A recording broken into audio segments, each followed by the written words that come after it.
Hello, boys and girls. This is Mr. Victory. Thank you so much for joining me for another Grammar Keepers lesson. Today we're going to look at another set of homophones, to, and to.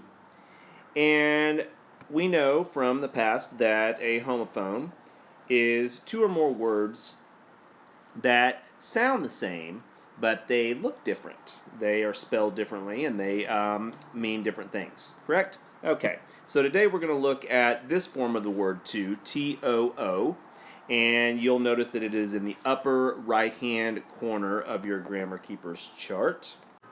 A lot of people get confused about using this word T-O-O. And so what we're going to do today is we're going to give you a proof to help you so that you will know, hey, I am using the correct form of this word, and I know I am. So here's our proof. What do we mean when we use the word T-O-O? Well, we mean so much of something. We can also mean also.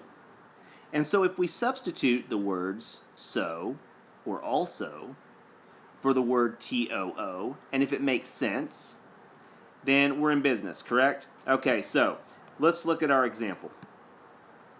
We were too frightened. So we're going to ask ourselves, there are three different twos, so how do I know?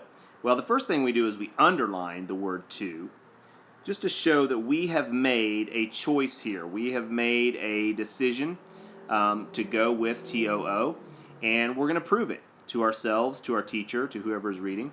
And so in parentheses, right here, we're going to use one of the proofs, either so or also. We're going to use so, and we're going to read it with the proof.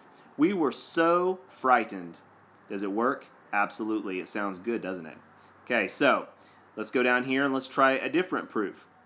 We were happy also. We were happy also.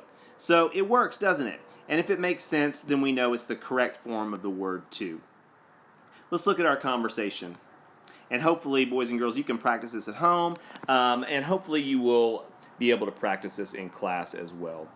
Read the first sentence, please. We were too frightened. Great. How did you spell to? T-O-O. Oh no, that's not right. Yes, it is. Prove it for me. We were so frightened. You're right. Can you read the second sentence now? We were happy too. How did you spell to? T-O-O. Sorry, that's not. We were happy also. You're right. It is T-O-O.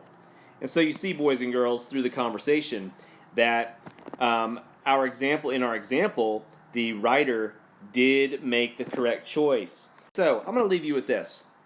Let's look at this journal entry from a 6th grader, Carly here. And the title of her entry is Why I Don't Like Babies. Now, I'm going to tell you, just like always, I'm going to read just a little part of this, but this is one of my favorite ones, okay? So finish this up on your own. It's pretty funny. Okay. I don't like babies because they are too annoying. So you see that Carly said, hey, teacher, I'm going to underline T-O-O because I made a choice here.